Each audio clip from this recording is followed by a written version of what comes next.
আজ জুমার খুতবায় সংক্ষিপ্ত সময়ে আমার বক্তব্যের বিষয় মৃত্যু, মরণকে স্মরণ করা। এই বিষয়টিকে কেন্দ্র করে আপনাদের সামনে পবিত্র কোরআন ও সহিহ হাদিস থেকে কিছু গুরুত্বপূর্ণ কথা বলার চেষ্টা করব ইনশাআল্লাহ। আমা তৌফিক ইল্লা বিল্লাহ, আলাইহি তাওয়াক্কালতু ওয়া ইলাইহি উনীব। মরণ, মৃত্যু এমন এক বাস্তবতা যেটাকে প্রত্যেকটা মানুষ বিশ্বাস করে থাকে। মুসলিম তো করে, হিন্দু, ইহুদি, খ্রিস্টান, বৌদ্ধ, নাসারা, যত ধর্ম বর্ণের লোকই থাকুক না কেন, সবাই বাস্তবতাকে বিশ্বাস করে যে আমাকেও একদিন মৃত্যুবরণ করতে হবে। কিন্তু বিষয় হলো, আপনি আমি মুখে স্বীকৃতি দেই যে আপনাকে আমাকে মৃত্যুর স্বাদ গ্রহণ করতে হবে, মৃত্যুবরণ করতে হবে, কিন্তু বাস্তবিকভাবে আপনি আমি কতটুকু কাজে পরিণত করি, মরণের কথা স্মরণ করে কতটুকু ইবাদত বান্দিগি করে থাকি, তা খুব ভাববার বিষয়। আপনাকে আমাকে সবাইকেই মৃত্যুবরণ করতে হবে। আজকের খুতবায় আমি আপনাদের সামনে কয়েকটা পয়েন্ট নিয়ে একটু আলোচনা করব। প্রথমে যে পয়েন্টটা নিয়ে আলোচনা করব তা হচ্ছে সবাইকেই মৃত্যুবরণ করতে হবে।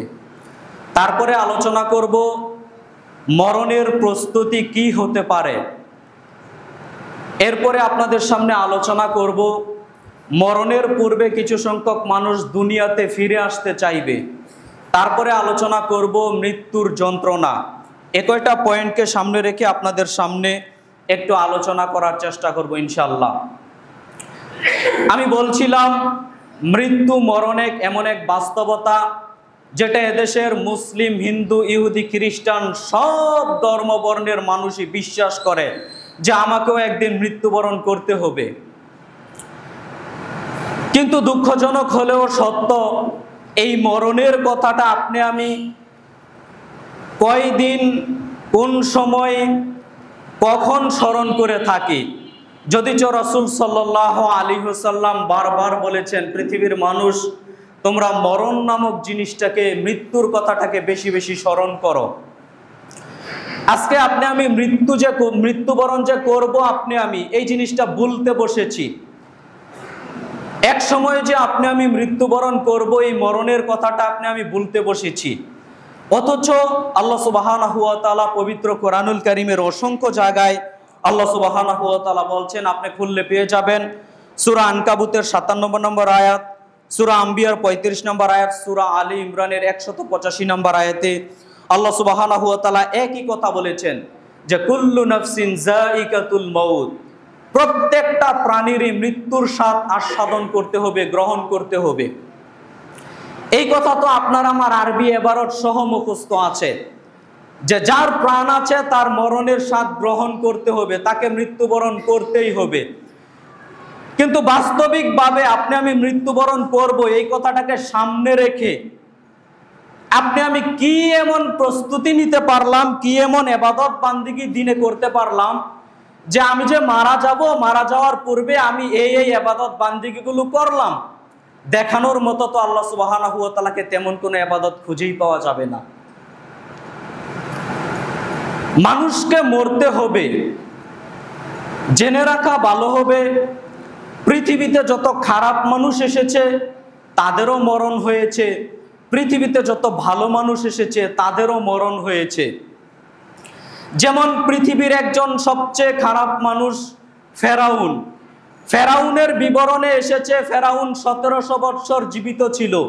এরপরেও কি ফেরাউনের মৃত্যুবরণ করা লাগেনি ভাই? মৃত্যুবরণ করা লেগেছে। সম্মানিত দ্বীনি মুসলিম ভাই ও বোন, আপনাদের আমি বুঝাতে চাইলাম পৃথিবীর সবচেয়ে খারাপ মানুষ তাদেরও মৃত্যুবরণ করা লেগেছে। পৃথিবীর সবচেয়ে ভালো মানুষ কারা? নবী রাসূলগণ ধরতে পারেন, নবী রাসূলগণেরও মৃত্যুবরণ করা লেগেছে। আমাদের নবী মুহাম্মদ সাল্লাল্লাহু আলাইহি সাল্লাম থেকে শুরু করে পূর্ববর্তী যত নবী রাসূলগণ আগমন করেছে সব নবী রাসূলগণকেই মৃত্যুবরণ করতে হয়েছে, একজনও বেঁচে থাকেননি। শুধুমাত্র ঈসা আলাইহিস সালামকে আল্লাহ উপরে নিয়েছেন মৃত্যু না দিয়ে। এরপরেও আল্লাহ আবার কিয়ামতের পূর্বে প্রেরণ করবেন তিনি আবার দুনিয়াতে বসবাস করবেন, তারও মৃত্যু হবে। অর্থাৎ আপনাকে আমি যেটা বুঝাতে চাইলাম, দুনিয়াতে শ্বাস যারা আছে, আত্মা যারা আছে, সবারই মৃত্যুর স্বাদ গ্রহণ করতে হবে, একথাই বাস্তব। আপনি আমি তো এটা বলতেই পারবো না যে এত বছর জীবিত থাকবো। আর কি বলবো, দুঃখের কথা, ম্যাক্সিমাম মানুষ ভাই, আপনি আমি স্বীকৃতি দেই হ্যাঁ মৃত্যুবরণ করতে হবে, কিন্তু এরকম একটা ধারণা পোষণ করি, আরে আমার বাপ বেঁচে ছিল 70 বছর, আমার দাদা বেঁচে ছিল 80 বছর, আমাকেও তো আল্লাহ এরকম একটা হায়াত দিবে, আমাকেও তো আল্লাহ এরকম একটা হায়াত দিবে। তখন কি করতে হবে? এখন দুনিয়ার আনন্দ ফুর্তি, আমোদ ফুর্তি যা আছে সব করো। কি করো? যখন বৃদ্ধ হয়ে যাব, টাকা পয়সা তো আছে, হজ করে একেবারে ভালো হয়ে যাব, ভালো মানুষ হয়ে যাব। ভুল হিসাব। আপনি যে এরকম ধারণা পোষণ করে বসে আছেন ভাই, মরণ আপনার কখন চলে আসবে, মৃত্যু আপনার কখন চলে আসবে, আপনি কি বলতে পারেন? না, কশ্চিনকালেও কোনো মানুষ বলতে পারে না তার মরণ, তার মৃত্যু কখন চলে আসবে। মরণকে স্মরণ। আবু হুরায়রা রাদিয়াল্লাহু তাআলা আনহু বলেন, রাসূল সাল্লাল্লাহু আলাইহি ওয়াসাল্লাম তিনি বলেছেন, আকসিরু যিকরা হাযিমিল লাযযাতিল মাউত। রাসূল সাল্লাল্লাহু আলাইহি ওয়াসাল্লাম বলছেন, পৃথিবীর মানুষ শোনো, আকসিরু যিকরা হাযিমিল লাযযাতিল মাউত, তোমরা ওই জিনিসটাকে বেশি বেশি স্মরণ করো যেই জিনিসটাকে স্মরণ করলে তোমাদের দুনিয়াবি যত স্বাদ আছে, দুনিয়াবি যত আশা আকাঙ্ক্ষা আছে, যেই স্বাদ, যেই আশা আকাঙ্ক্ষাকে একেবারে দুলিকণার নেই উড়িয়ে দেয়, ওই জিনিসটাকে তোমরা বেশি বেশি স্মরণ করো। আর ওই জিনিসটার নাম হলো মৃত্যু। রাসূল সাল্লাল্লাহু আলাইহি ওয়াসাল্লাম তাই তিনি বলছেন, আকসিরু যিকরা হাযিমিল লাযযাতিল মাউত, পৃথিবীর মানুষ তোমরা ওই জিনিসটাকে বেশি বেশি স্মরণ করো, পৃথিবীর মানুষ তোমরা ওই জিনিসটাকে বেশি বেশি স্মরণ করো যেই জিনিসটাকে স্মরণ করলে তোমাদের দুনিয়াবি যত স্বাদ আছে, দুনিয়াবি যত আশা আকাঙ্ক্ষা আছে, আমি 10 তলা বিল্ডিং করব, এটা আর করবে না। আমি ভ্যান চালিয়ে অমুক কিছু করব, এটা আর করতে পারবে না। আমি অমুক করব, আমি তুমুক করব, দুনিয়ার যত আশা আকাঙ্ক্ষা আছে সব ধুলিকণার নেই উড়ে যাবে। ওই জিনিসটার কথা বেশি বেশি স্মরণ করো, আর ওই জিনিসটার নাম হচ্ছে মৃত্যু। বলেন তো ভাই, বলেন তো মুরব্বিয়ানে কেরাম, আপনাকে আমি কি দিয়ে এই রাসূলের বাক্য বুঝাতে পারি? রাসূল সাল্লাল্লাহু আলাইহি সাল্লাম বলছেন, তোমরা ওই জিনিসটার কথা বেশি বেশি স্মরণ করো যেই জিনিসটার কথা স্মরণ করলে দুনিয়াবি যত স্বাদ আছে সব স্বাদ উড়ে যাবে, মানুষের স্বাদের কথা মানুষ ভুলে যাবে। ওই জিনিসটার নাম হলো মৃত্যু। আপনি আমি আজকে মৃত্যুকে বলতে ভুলে গেছি। আপনি আমি যে মৃত্যুবরণ করবে এটা বলতে বসেছি, যার কারণেই ভাই দুনিয়াতে এত পাপ করি, দুনিয়াতে এত অন্যায় করি। আল্লাহকে ডাকতে হবে, আল্লাহর ইবাদত বান্দিগি করতে হবে, এই কথা আপনি আমি আজকে বলতে বসেছি। সম্মানিত দ্বীনি মুসলিম ভাই ও বোন, মানুষের আশা আকাঙ্ক্ষা মানুষের মরণ থেকে বেশি থাকবে, মানুষের আশা আকাঙ্ক্ষা মানুষের মৃত্যু থেকে বেশি থাকবে। একটা বুখারীর হাদিসের টিকা আপনার সামনে আমি বলি, তাহলে আপনি বুঝতে পারবেন মানুষের আশা আকাঙ্ক্ষা কিরকম আর মানুষের মৃত্যুর আশাত কিরকম। আপনি আমার দিকে একটু লক্ষ্য করেন। রাসূল সাল্লাল্লাহু আলাইহি সাল্লাম, সহিহুল বুখারীতে হাদিস এসেছে, রাসূল সাল্লাল্লাহু আলাইহি ওয়াসাল্লাম তিনি একদা সাহাবীগণের সামনে অনুরূপভাবে, আমার দিকে লক্ষ্য করেন নইলে বিবরণ বুঝাতে পারবো না, রাসূল সাল্লাল্লাহু আলাইহি সাল্লাম একদা সাহাবীগণের সামনে এরকম ভাবে একটা চতুর্ভুজ অঙ্কন করলেন, একটা দাগ টানলেন, যেই দাগটা চতুর্ভুজ আকারে টানলেন, 4টা দাগ টানার পরে চতুর্ভুজ কি বুঝতে পারেন? এরকম একটা দাগ টানলেন, দাগ টানার পরে রাসূল সাল্লাল্লাহু আলাইহি সাল্লাম এই চতুর্ভুজের মাঝখান দিয়ে একটা লম্বা দাগ টানলেন, যেই দাগটাকে রাসূল সাল্লাল্লাহু আলাইহি সাল্লাম চতুর্ভুজ ভেদ করে একেবারে উপরে নিয়ে গেলেন। এরপরে রাসূল সাল্লাল্লাহু আলাইহি সাল্লাম এই চতুর্ভুজের চারপাশ থেকে ছোট ছোট অনেকগুলো দাগ টানলেন। এই দৃশ্যটা সাহাবীগণের সামনে রাসূল সাল্লাল্লাহু আলাইহি সাল্লাম দাগ টানলেন। দাগ টানার পরে রাসূল সাল্লাল্লাহু আলাইহি সাল্লাম তিনি সাহাবীগণকে বলছেন, হে আমার সাহাবীরা শুনে রাখো, এই যে একটা চতুর্ভুজ আমি অঙ্কন করলাম, মাঝখান দিয়ে লম্বা একটা দাগ টানলাম, শুনে রাখো। তোমরা কি বলতে পারো এটা কি?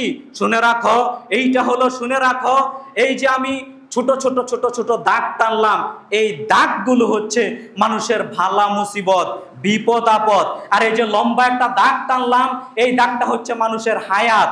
মানুষের হায়াত যতদিন থাকবে, এই দাগটা হলো, লম্বা দাগটা হলো মানুষের হায়াত।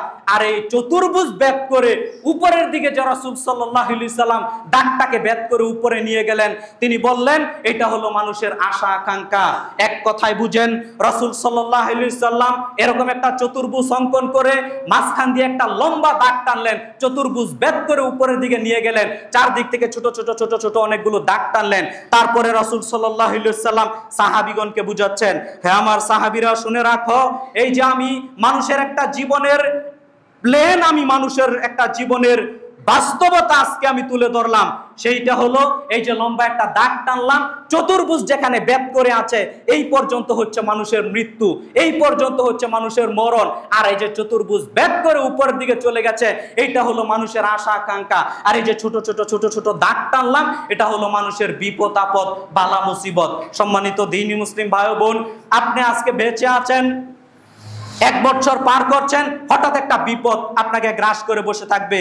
আবার বিপদটাকে কাটিয়ে উঠতে পারেননি, দিন যায় রাত্রি যায়, আরেকটা বিপদ গ্রাস করে আপনাকে ধরে ফেলবে। এই বিপদটা আপনি কভার করতে পারলেন না, আবার আপনি চলতেছেন, আবার আরেকটা বিপদ গ্রাস করে বসে থাকবে। এটা হলো মানুষের বাস্তবতা, এটা হলো মানুষের জীবন।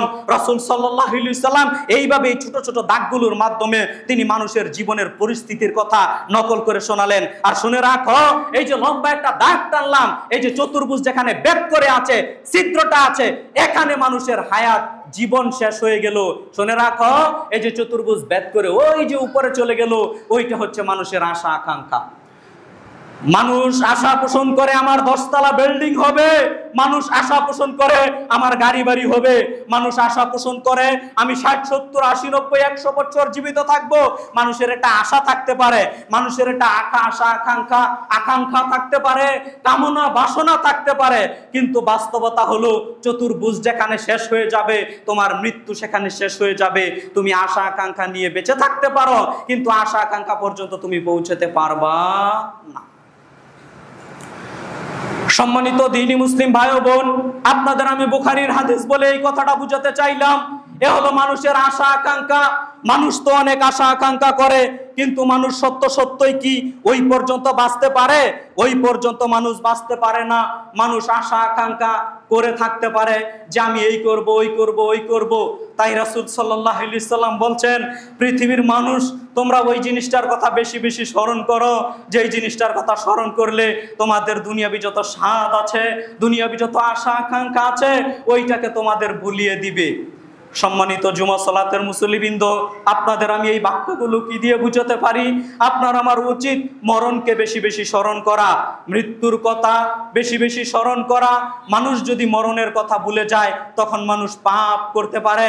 মানুষ যদি মরণের কথা ভুলে যায়, তখন মানুষ পাপ করতে পারে। আর যদি মরণের কথা বেশি বেশি স্মরণ করে, তাহলে ওই মানুষের মাধ্যম দিয়ে তত বেশি পাপ হয় না। সম্মানিত দ্বীনি মুসলিম ভাই ও বোন, মরণের প্রস্তুতি। ইবনে উমর রাদিয়াল্লাহু তাআলা আনহু বলেন, রাসূল সাল্লাল্লাহু আলাইহি ওয়াসাল্লাম তিনি বলেছেন, ইজাম সাইতা ফালা তানতাজিরিস সাবা ওয়া ইজা আসবাহতা ফালা তানতাজিরিল মাসা। রাসূল সাল্লাল্লাহু আলাইহি ওয়াসাল্লাম সহিহুল বুখারীর 6416, মিশকাতুল মাসাবিহের মধ্যে পেয়ে যাবেন হাদিস নাম্বার 5274। ইবনে উমর রাদিয়াল্লাহু তাআলা আনহু তিনি বলেন, রাসূল সাল্লাল্লাহু আলাইহি ওয়াসাল্লাম বলেছেন, ইজাম সাইতা ফালা তানতাজিরিস সাবা ওয়া ইজা আসবাহতা ফালা তানতাজিরিল মাসা। রাসূল সাল্লাল্লাহু আলাইহি সাল্লাম বলছেন, পৃথিবীর মানুষ শোনো, তোমরা যদি সকালে বেঁচে থাকো, সন্ধ্যা পর্যন্ত বেঁচে থাকবা, এই আশা তুমি করিও না। পৃথিবীর মানুষ শোনো, তোমরা যদি সন্ধ্যায় উপনীত হয়ে যাও, সন্ধ্যা পর্যন্ত বেঁচে থাকো, তাহলে পরের দিন সকাল পর্যন্ত বেঁচে থাকবা, এই আশা তুমি করিও না। সম্মানিত দ্বীনি মুসলিম ভাই বোন, আপনার সামনে আমি বুখারীর হাদিস কি দিয়ে বুঝাতে পারি?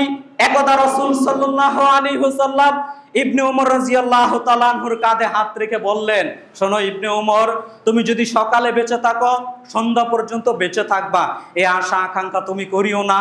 তুমি যদি সন্ধ্যা পর্যন্ত বেঁচে থাকো, তাহলে সকাল পর্যন্ত বেঁচে থাকবা, এই আশা আকাঙ্ক্ষা তুমি করিও না।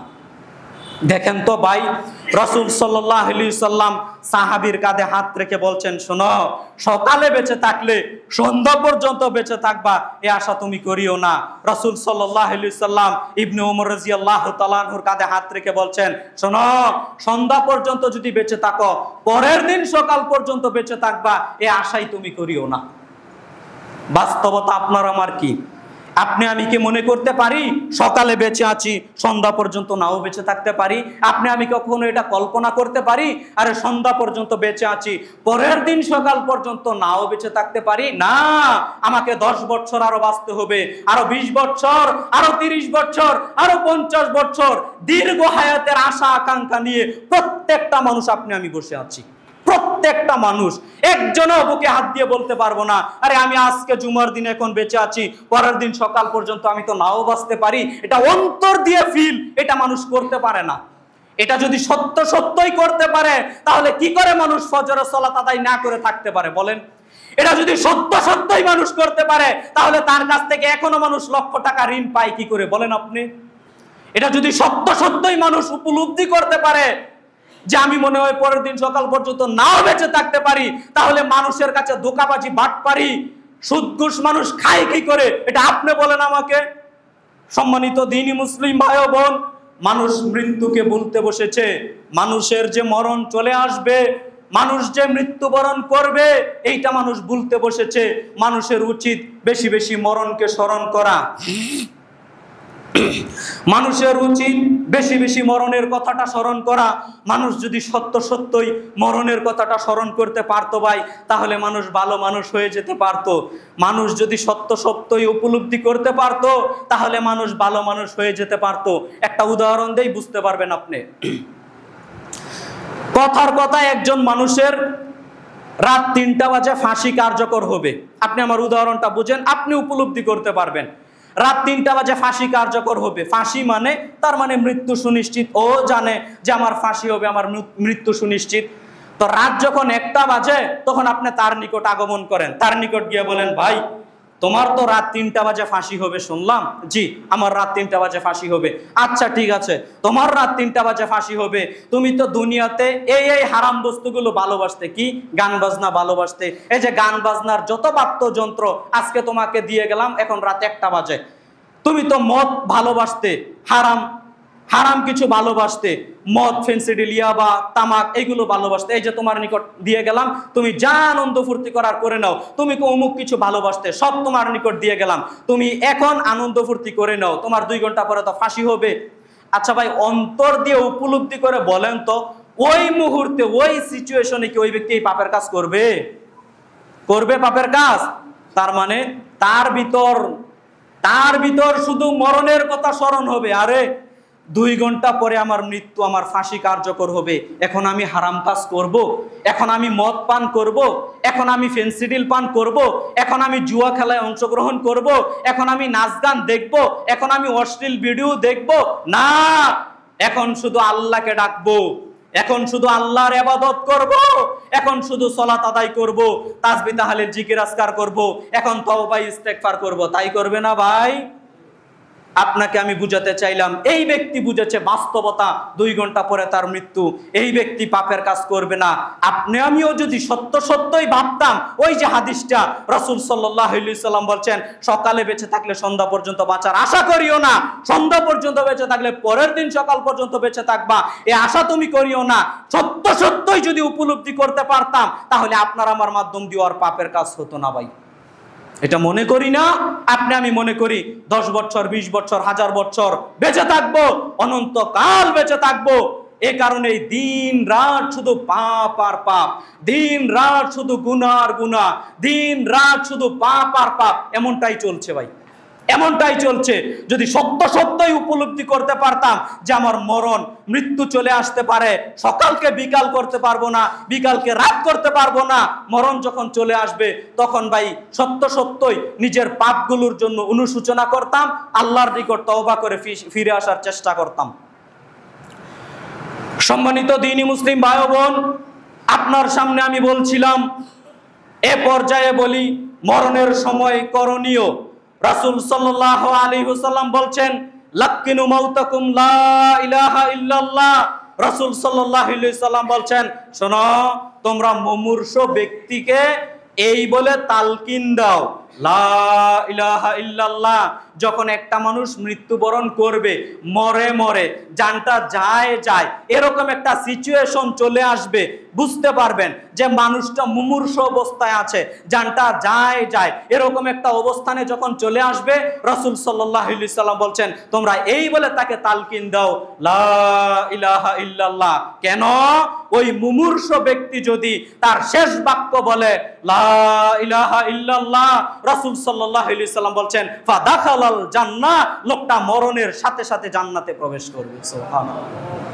তার মানে সম্মানিত দ্বীনি মুসলিম ভাই বোন, এখানে আপনার আমার অনেক শিক্ষা আছে। সেটা হলো এই যে আপনি আমি দেখবেন আমাদের সমাজে প্রচলিত আছে, মরণের সময় দেখবেন আমরা সূরা ইয়াসিন পড়ি না? মরণের সময় দেখবেন অনেক মা চাচিরা উপস্থিত হয়ে সূরা রহমান তেলাওয়াত করে। মরণের সময় দেখবেন অনেক সময় হাজার দানার তাসবিহ দানা উপস্থিত হয়ে তাসবিহ দানায় তাসবিহ গণনা করে। একটাও চলবে না। কি করবেন? যখন আপনি বুঝতে পারবেন এই লোকটার জান যায়, এরকম একটা অবস্থা ওই ব্যক্তির চলছে, তখন আপনি তার পাশে গিয়ে শুধু বলতে থাকেন লা ইলাহা ইল্লাল্লাহ, লা ইলাহা ইল্লাল্লাহ, এটা শুধু বলতে থাকেন। শিক্ষণীয় বিষয় হলো আপনি আমি যেন জোরাজুরি না করি। আপনি বলুন লা ইলাহা ইল্লাল্লাহ, আপনি বলুন লা ইলাহা ইল্লাল্লাহ, এইভাবে যেন জোরাজুরি না করি। আমার কথা কি বুঝতে পেরেছেন? কেন জোরাজুরি না করি তার একটা মূল পয়েন্ট হলো, আপনি যখন জোরাজুরি করবেন যে বলুন লা ইলাহা ইল্লাল্লাহ, বলুন লা ইলাহা ইল্লাল্লাহ, তো মরণের সময় এমনি অনেক কষ্টে মৃত্যু হয়। প্রত্যেকটা মানুষের কষ্টে মৃত্যু হবে, এটাই স্বাভাবিক। যখন মানুষ মৃত্যুবরণ করে অনেক কষ্ট, শয়তান এসে তাকে ভুলাতে যায়, ও যেন ঈমান নিয়ে মৃত্যুবরণ না করতে পারে, অনেক কিছু স্মরণ করায়। ওই মুহূর্তে ওই মুমূর্ষ ব্যক্তি যদি একবার রাগ করে বলে বসে আমি বলবো না লা ইলাহা ইল্লাল্লাহ, তো কাফের হয়ে মারা গেল। আমি কি বুঝাতে পারলাম? আপনি যখন চাপ দিচ্ছেন বলুন লা ইলাহা ইল্লাল্লাহ, বলুন লা ইলাহা ইল্লাল্লাহ, তো ওই ব্যক্তি তো আছে কঠিন পরিস্থিতিতে, ওর পরিস্থিতি আপনি বুঝবেন না, আমি বুঝবো না। ওই ব্যক্তি যদি একবার বলে বসে আমি বলবো না লা ইলাহা ইল্লাল্লাহ, তো কি হয়ে যাবে ভাই? অমুসলিম হয়ে যাবে, অস্বীকৃতি জানিয়ে দিল। তার মানে জোরাজুরি করা চলবে না। স্বাভাবিকভাবে আপনি বলুন লা ইলাহা ইল্লাল্লাহ, তার মানে আপনার বলা কথা শুনে ওই ব্যক্তি বলেও ফেলতে পারে লা ইলাহা ইল্লাল্লাহ। কথা বুঝাতে পারলাম? তাহলে যদি বলে ফেলে তাহলে কি হবে? রাসূল সাল্লাল্লাহু আলাইহি সাল্লাম বলেন যদি বলে ফেলে তাহলে ওই ব্যক্তি জান্নাতে চলে যাবে। সুবহানাল্লাহ। এজন্য সম্মানিত দ্বীনি মুসলিম ভাই বোন, মরণের মুহূর্তে আপনি আমি চেষ্টা করব কালেমা পড়ার, লা ইলাহা ইল্লাল্লাহ, শুধু এতটুকুই বাক্য রাসূল সাল্লাল্লাহু আলাইহি সাল্লাম হাদিসের মধ্যে বলেছেন। এখন আরেকজন প্রশ্ন করে পুরো বাক্য বলতে পারবো না, লা ইলাহা ইল্লাল্লাহ মুহাম্মাদুর রাসূলুল্লাহ এটুকু সহ বলতে পারবো না? মনে রেখে দিয়েন একটা মূল কথা, লা ইলাহা ইল্লাল্লাহ মুহাম্মাদুর রাসূলুল্লাহ, এটা আপনি যখন ইসলাম ধর্ম গ্রহণ করবেন মানে অন্তরেরও স্বীকৃতি থাকতে হবে, মুখেরও স্বীকৃতি থাকতে হবে যে আমি আল্লাহকে মেনে নিলাম, আল্লাহর নবীকে মেনে নিলাম রাসূল হিসেবে, এটা স্বীকৃতি দিতে হবে। আর মনে প্রাণে মৃত্যুর আগ পর্যন্ত এই স্বীকৃতিটা থাকতে হবে, এটা ঈমান। কথা কি বুঝাতে পারলাম? কিন্তু যখন আপনি জিকির হিসেবে পড়বেন, যখন আপনি জিকির হিসেবে বলবেন, তখন শুধু বলবেন লা ইলাহা ইল্লাল্লাহ। আপনি বসে আছেন 100 বার জিকির করবেন। কি জিকির? শুধু বলেন। কেন? রাসূল সাল্লাল্লাহু আলাইহি সাল্লাম বলেন আফজালুজ যিকরে লা ইলাহা ইল্লাল্লাহ, সর্বোত্তম জিকির হচ্ছে লা ইলাহা ইল্লাল্লাহ। তার মানে যখন আপনি জিকির হিসেবে পড়বেন তখন শুধু এতটুকুই বাক্য লা ইলাহা ইল্লাল্লাহ, এতটুকুই পড়বেন। মরণের সময় আপনি তালকিন দিচ্ছেন, শুধু এতটুকুই বলেন লা ইলাহা ইল্লাল্লাহ। কথা কি বুঝাতে পারলাম? সম্মানিত দ্বীনি মুসলিম ভাই বোন, পরের নম্বর পয়েন্ট সেটা হলো মরণের সময় মানুষ আবার দুনিয়াতে ব্যাক করতে চাইবে, ফিরে আসার পয়েন্ট। এখানে যত মানুষ উপস্থিত আছেন কথাকে ডিঙ্গিয়ে যাবেন না, নিজের জীবনের সাথে ফিট করার চেষ্টা করবেন। এটা আমি আলোচনা করছি, আমি আমাকেও বলি, অনুতপ্ত লাগে। আপনি শুনেন, যখন মানুষের মৃত্যু চলে আসবে, মরণ চলে আসবে, তখন এক শ্রেণীর মানুষ আল্লাহর নিকট কাকুতি মিনতি করে আবার দুনিয়াতে ফিরে আসতে চাইবে। আমার আজকের আলোচনার সব পয়েন্ট ভুলে যান, কোনো সমস্যা নেই, এই পয়েন্টটা মনে রাখার চেষ্টা করিয়েন তো। এক শ্রেণীর মানুষ মরণের সময়, যখন মরণ চলে আসবে, তখন আবার কোথায় ফিরে আসতে চাইবে? আবার দুনিয়াতে ফিরে আসতে চাইবে। এখন তো দুনিয়াতে বসবাস করছি, তো যখন মরণ চলে আসবে এক শ্রেণীর মানুষ আবার দুনিয়াতে আগমন করতে চাইবে। আল্লাহ সুবহানাহু ওয়া তাআলা তিনি বলছেন, আপনি খুললে পেয়ে যাবেন পবিত্র কোরআনুল কারীমের সূরা মুমিনুন আয়াত নাম্বার 99 100। আল্লাহ সুবহানাহু ওয়া তাআলা বলছেন, হাত্তা ইজা জা আহাদাহুমুল মাউত ক্বালা রব্বি রব্বিরজিউন লাআল্লি আমালু সলিহান ফিমা তারাকতু। আল্লাহ সুবহানাহু ওয়া তাআলা বলছেন, যখন কিছু সংখ্যক মানুষের মরণ মৃত্যু চলে আসবে তখন তারা বলবে, ক্বালা রব্বি, হে আমার রব প্রতিপালক, রব্বিরজিউন, আমাকে আবার প্রেরণ করুন, লাআল্লি আমালু সলিহান, আমি দুনিয়াতে গিয়ে আমলে সলেহ করব, ফিমা তারাকতু, ওই কর্ম আর করব না যেই কর্ম করার কারণে আজকে এরকম পরিস্থিতির সম্মুখীন হতে হয়েছে, ওই খারাপ কাজ আর আমি করব না। এই পর্যন্ত বলতেই আল্লাহ সুবহানাহু ওয়া তাআলা বলবেন, কাল্লা, কখনো নহে, অসম্ভব, তোমাকে ইতিপূর্বে অনেক সময় দেওয়া হয়েছিল, তোমাকে দুনিয়াতে 30 বছর সময় দেওয়া হয়েছিল, তুমি ভালো হওনি কেন? তোমাকে দুনিয়াতে 40 বছর সময় দেওয়া হয়েছিল, তুমি ভালো হওনি কেন? তোমাকে দুনিয়াতে 50 বছর সময় দেওয়া হয়েছিল, তুমি ভালো হওনি কেন? তোমাকে দুনিয়াতে 60 বছর সময় দেওয়া হয়েছিল, তুমি ভালো হওনি কেন? আল্লাহ পাল্টা প্রশ্ন করবেন, শোনো, তোমাকে দুনিয়াতে ইতিপূর্বে অনেক সময় দেওয়া হয়েছিল, তুমি ভালো হওনি কেন? কিন্তু মানুষের একটা আর্তনাদ থাকবে, মানুষ কান্নাকাটি কাকে, আপনাকে আমি হয়তো বুঝাতে পারবো না ভাই। এখন যদি একটু কান্নাকাটি করে তওবা করে ফিরে আসেন, আল্লাহ হয়তো আপনার জীবনের সব পাপ ক্ষমা করে দিবে। এখন যদি রাতে উঠে 2 রাকাত সালাত আদায়ের পর কান্নাকাটি করে আল্লাহর দরবারে ফিরে আসেন, বলেন, আল্লাহ, জীবনে যতদিন নামাজ ত্যাগ করেছি আজ থেকে আর করব না, 5 ওয়াক্ত সালাত আদায় করব, আল্লাহ হয়তো আপনাকে মাফ করে দিবেন এখন একটু কান্নাকাটি করলে। কিন্তু মরণের সময় মানুষের কান্নাকাটি কাকে বলে, আর্তনাদ কাকে বলে, আহাজারি কাকে বলে, আপনাকে আমি বুঝাতে পারবো না। আল্লাহ সুবহানাহু ওয়া তাআলা শুধু এতটুকুই বলছেন, হাত্তা ইজা জা আহাদাহুমুল মাউত ক্বালা রব্বি রব্বিরজিউন লাআল্লি আমালু সলিহান ফিমা তারাকতু। যখন ওই সমস্ত মানুষের মরণ মৃত্যু চলে আসবে তখন ওই মানুষগুলো কান্নাকাটি করে, আর্তনাদ করে, আহাজারি করে আল্লাহর নিকট বলতে শুরু করে দিবে, আল্লাহ আমার দুনিয়াতে প্রেরণ করুন, আল্লাহ আমার দুনিয়াতে প্রেরণ করুন, আমাকে আরেকটু সময় দাও আল্লাহ, আল্লাহ আমাকে আরেকটু সময় দাও আল্লাহ, আল্লাহ তুমি আমাকে আরেকটু সময় দাও আল্লাহ। আল্লাহ কি দিবেন? আল্লাহ দিবেন না। এটা আল্লাহ কোরআন মাজিদে আগেই বলে দিয়েছেন। আপনি যতই কান্নাকাটি করেন, যতই আর্তনাদ করেন, আল্লাহ মরণের সময় আর সময় দিবেন না। পয়েন্টটা শুধু মনে রেখে দিয়েন, পয়েন্টটা শুধু মনে রেখে দিয়েন। কেন বললাম এই কথা? এখানে যারা উপস্থিত হয়েছেন মনে রেখে দিয়েন একটা কথা, এখানে 500 মানুষ উপস্থিত আছেন, 400 মানুষ উপস্থিত আছেন, যে কয়জন মানুষ উপস্থিত আছেন, হতেও তো পারে কোনো একজন ব্যক্তির নিকট মরণের সময় আপনি আর্তনাদ শুরু করে দিয়েছেন। এই কথাটা তখন স্মরণে থাকবে আপনার। আমি বলে গেলাম কেন? আল্লাহ সুবহানাহু ওয়া তাআলা কোরআনুল কারীমে আগেই জানিয়ে দিয়েছেন, মরণের সময় আর্তনাদ তুমি করবে, করে লাভ হবে না। মরণের সময় তুমি আর্তনাদ করবে, কখন তখন করে লাভ হবে না। এক শ্রেণীর মানুষ আবার দেখবেন বলে, আরে জাহান্নামে গেলে যাব, কিছুকাল জাহান্নামে থাকার পর ঈমান তো এনেছি, লা ইলাহা ইল্লাল্লাহ তো বলেছি, আমরা তো মুসলিম, এক সময় আল্লাহ আমাকে জান্নাতে দিয়ে দিবেন। দেখবেন অধিকাংশ মানুষ এরকম বাক্য বলে থাকে। ভাই ভাই আপনার হাতে পায়ে ধরে আমি একটা কথা বলি, আপনি খোলেন পবিত্র কোরআনুল কারীমের সিরিয়ালে 35 নম্বর সূরা, সূরা ফাতির, সূরা ফাতিরের 37 নম্বর আয়াত। আল্লাহ সুবহানাহু ওয়া তাআলা বলছেন, একটা নকল করছেন আল্লাহ সুবহানাহু ওয়া তাআলা কিয়ামতের মাঠের অবস্থা। আপনি দেখেন আল্লাহ সুবহানাহু ওয়া তাআলা বলছেন, ওয়াহুম ইয়াসতারিকুনা ফিহা রাব্বানা আখরিজনা না'মাল সলিহান গায়রাল্লাযী কুননা না'মাল। যখন আল্লাহ তাআলা কিয়ামতের মাঠের বিচার ফয়সালা শেষ করে দিবেন, যারা জান্নাতে যাওয়ার জান্নাতে চলে যাবে, আর যারা জাহান্নামে যাওয়ার জাহান্নামে চলে যাবে, ডিভাইডেড হয়ে গেল। এই মানুষগুলো জান্নাতে গেল, এই মানুষগুলো জাহান্নামে গেল।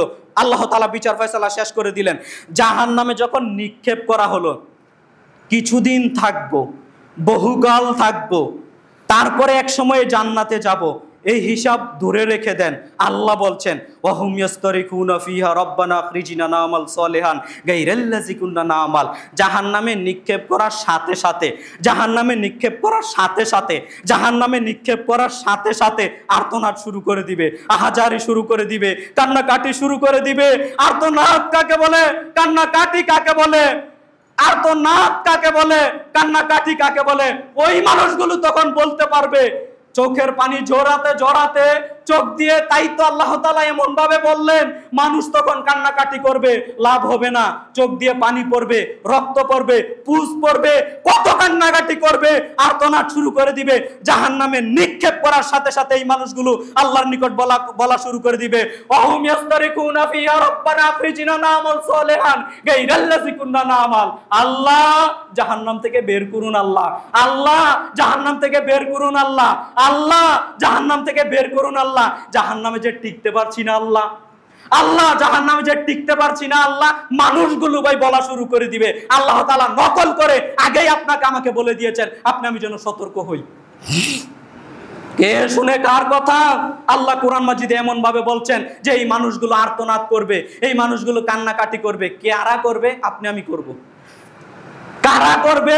এখান থেকে 500 জন মানুষ থেকে 2-4 জন মানুষ করবে, এ কথা আল্লাহ বলে দিচ্ছেন। ভাই নিজের কথা আপনি অন্যদিকে ঠেলে দিয়েন না, জুমার খুতবা ভাই নিজের কাছে নেওয়ার চেষ্টা করেন। মনে করেন আপনিও তো হতে পারেন, আমিও তো হতে পারি, পরিস্থিতি কি হবে? কিছুদিন থাকার পরে জান্নাতে যাব, এই হিসাব করছেন আপনি? কিছুদিন জাহান্নামে থাকার পরে জান্নাতে যাবেন, এই হিসাব করছেন আপনি? 1 সেকেন্ড থাকতে পারবো না জাহান্নামে, যেমনটি আল্লাহ সুবহানাহু ওয়া তাআলা কোরআনুল কারীমে তিনি নিজে বলছেন। আপনাকে আমি যেটা বুঝাতে চাইলাম, ওই জাহান্নামে তো টিকতে পারবে না, ওই মুহূর্তেও কান্নাকাটি আহাজারি আর্তনাদ শুরু করে দিবে, আল্লাহ দুনিয়াতে আরেকবার প্রেরণ করুন, আল্লাহ, আল্লাহ দুনিয়াতে আরেকবার পাঠান, আল্লাহ, আল্লাহ দুনিয়াতে আরেকবার প্রেরণ করুন, আল্লাহ। কিন্তু আল্লাহ একটা ভাষায় বলে দিবেন, না, তোমাকে দুনিয়াতে অনেক সময় দেওয়া হয়েছিল, আর দেব না।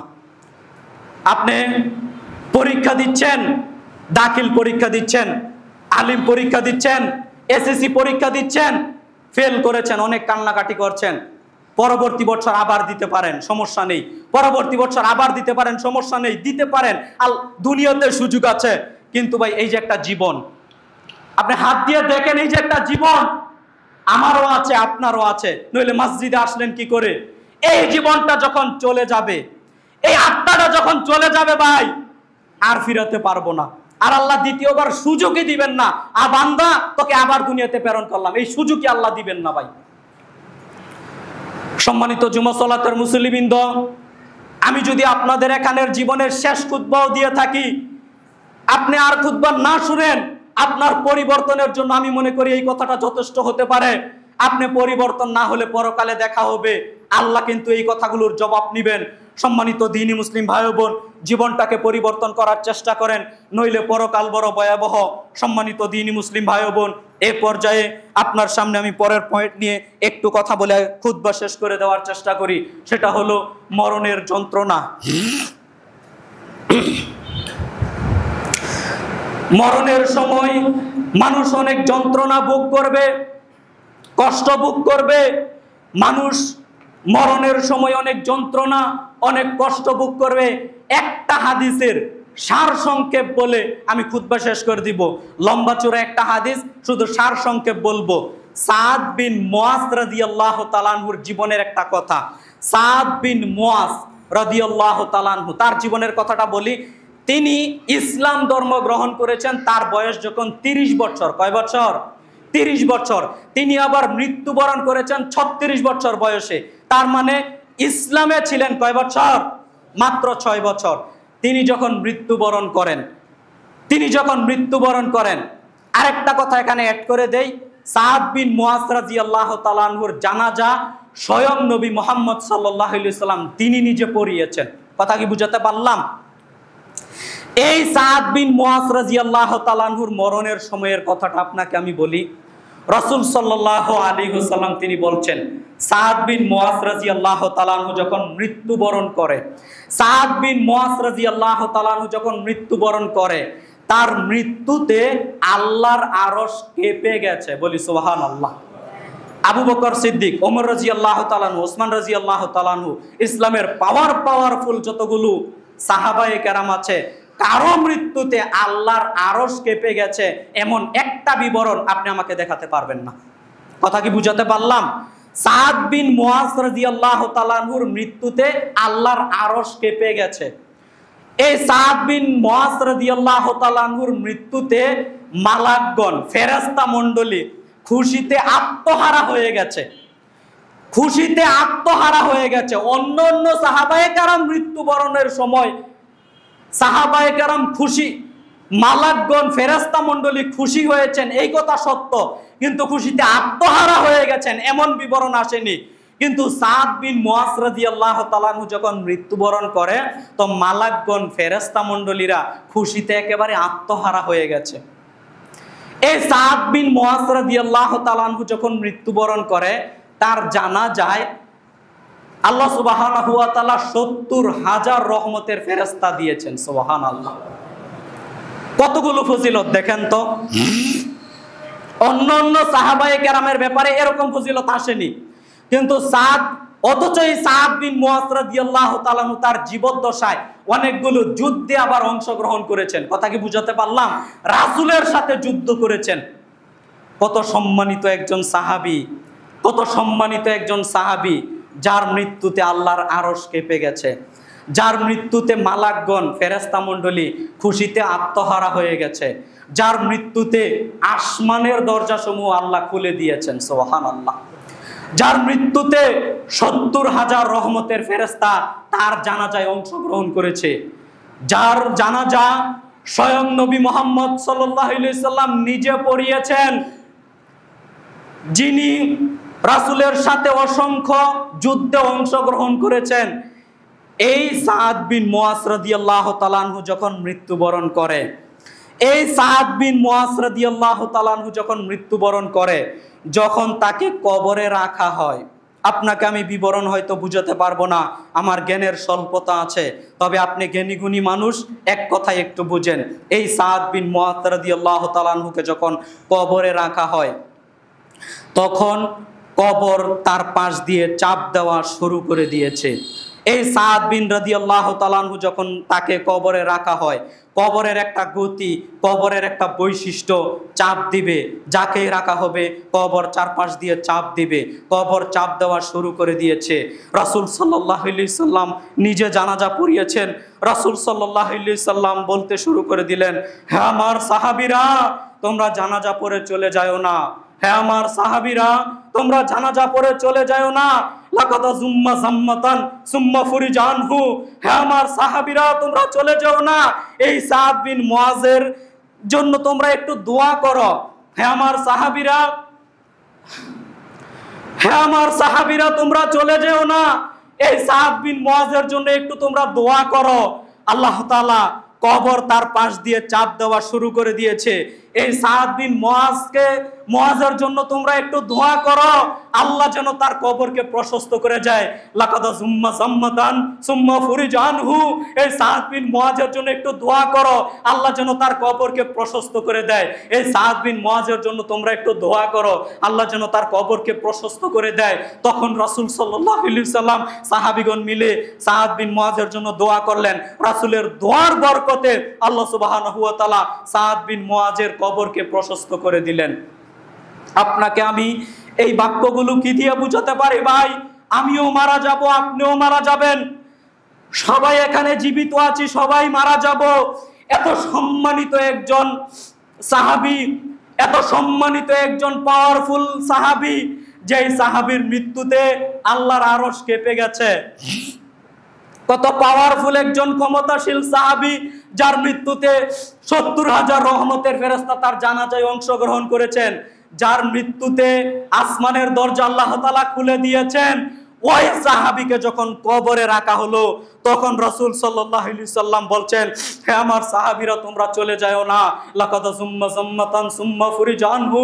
এই সাদ বিন মুআজের জন্য তোমরা দোয়া করো, আল্লাহ যেন তার কবরকে প্রশস্ত করে দেয়, আল্লাহ যেন তার কবরকে প্রশস্ত করে দেয়। তোমরা তার জন্য একটু দোয়া করো। পরক্ষণে আল্লাহ সুবহানাহু ওয়া তাআলা তার দোয়ার বরকতে, রাসূলের দোয়ার বরকতে, সাহাবীগণের দোয়ার বরকতে আল্লাহ সুবহানাহু ওয়া তাআলা তার কবরকে প্রশস্ত করে দিলেন। সম্মানিত যুব সালাতের মুসল্লিবৃন্দ, আপনার আমার কবরের অবস্থা কি হতে পারে ভেবেছেন একবার? আপনার আমার কবরের অবস্থা কি হতে পারে ভেবেছেন একবার? কবর তো চাপ দিবে, এটা কবরের বৈশিষ্ট্য। রাসূল সাল্লাল্লাহু আলাইহি সাল্লাম কবরের শাস্তির কথা আজকের খুতবায় বলতে পারবো না, তবে আপনাকে আমি এতটুকু বলি, মনে রেখে দিয়েন। কবরে যখন প্রত্যেকটা মানুষকে রাখা হয়, কবর চাপ দেওয়া শুরু করে দিবে। রাসূল সাল্লাল্লাহু আলাইহি সাল্লাম শাস্তির কথা বলতে গিয়ে এমন ভাবে বললেন যে একেবারে মানুষকে যখন ডাইন সাইড থেকে বাম সাইড থেকে চাপ দেওয়া শুরু করে দিবে, মানুষের এই ডাইন হাড় বাম সাইডের হাড় একেবারে ভেঙে চূর্ণ বিচূর্ণ হয়ে ডাইন সাইডের হাড় বাম সাইডে চলে যাবে, বাম সাইডের হাড়গুলো ডাইন সাইডে চলে আসবে। রাসূল সাল্লাল্লাহু আলাইহি সাল্লাম এমন ভাবে কবরের শাস্তির কথা বিবরণ পেশ করলেন যে কবরের আযাব এমন ভাবে হবে।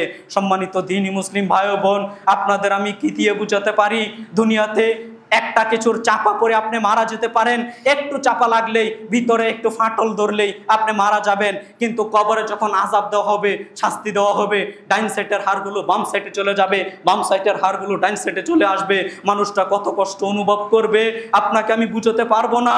রাসূল সাল্লাল্লাহু আলাইহি সাল্লাম কবরের আযাবের কথা বলতে গিয়ে তিনি বললেন কবরে যে সমস্ত সাপ থাকবে, কবরে যেগুলো বিচ্ছু থাকবে, ওই বিচ্ছুগুলো একবার দংশন করবে। রাসূল সাল্লাল্লাহু আলাইহি সাল্লাম বলছেন তার ব্যথা তার যন্ত্রণা থাকবে 40 বছর পর্যন্ত। তার আযাব তার শাস্তি মানুষ কি করে ভোগ করতে পারে, মানুষ কি করে কবরের আযাব ভোগ করতে পারে। মানুষকে যখন ফেরেশতারা যখন মানুষকে মারবে পিটাবে, হাম্বল দিয়ে পিটাবে, মানুষকে যখন পিটানো শুরু করবে, রাসূল সাল্লাল্লাহু আলাইহি সাল্লাম বলছেন ওই কবরে থাকা ব্যক্তিগুলো হাউ করে চিৎকার করবে, কান্নাকাটি করবে, আর্তনাদ করবে, এত জোরে চিৎকার করবে, হাউ করবে। বাইনাল মাশরিকি ওয়াল মাগরিব, পূর্ব থেকে পশ্চিম পর্যন্ত মানুষের এই চিৎকার চেঁচামেচির শব্দ শুনতে পাবে, কিন্তু মানুষের জিন তারা শুনতে পায় না। দুনিয়াতে কবরে যে সমস্ত মানুষের শাস্তি হচ্ছে, যাদেরকে মারা হচ্ছে, তারা এত জোরে হাউমাউ করে চিৎকার করছে, কান্নাকাটি করছে। রাসূল সাল্লাল্লাহু আলাইহি সাল্লাম বলছেন তাদের চেঁচামেচির শব্দ একেবারে পূর্ব থেকে পশ্চিম পর্যন্ত এই চেঁচামেচির শব্দ শুনতে পাওয়া যাচ্ছে। আপনাকে আমি কবরের আযাব কবরের শাস্তির বিবরণ দিতে পারবো না এই সংক্ষিপ্ত সময়ে, খুতবার সময় শেষ। আপনাকে আমি এতটুকু বলে গেলাম ভাই, মরণ সবাইকে গ্রাস করবে, মৃত্যু সবাইকে গ্রাস করবে, মরণ সবার নিকটে আগমন করবে। এজন্য ভাই মরণের পূর্বে নিজের জীবনটাকে ভাই পরিবর্তন করার চেষ্টা করেন, নইলে কিন্তু পরকালে ফিরে আসতে চাইবেন, তওবা করতে চাইবেন, আল্লাহ কিন্তু আর সুযোগ দিবেন না, আল্লাহ সুযোগ দিবেন না। এজন্য সম্মানিত দ্বীনি মুসলিম ভাই বোন, আমি আমার সংক্ষিপ্ত খুতবায় আপনাদেরকে এতটুকুই বুঝাতে চাইলাম মৃত্যু বড় কঠিন, মৃত্যুর যন্ত্রণা বড় জটিল ও কঠিন। এজন্য আমরা আল্লাহর নিকট দোয়া করি, আল্লাহ তুমি বড় দয়াবান, তুমি বড় রহমান, তুমি দয়া করে আমাদের প্রত্যেকটা মানুষকে তুমি ঈমান সহ মৃত্যুবরণ করার তৌফিক দান করো। সবাই বলি আল্লাহুম্মা আমিন। আল্লাহুম্মা সাল্লি আলাইহি, আল্লাহুম্মা বারিক আলাইহি।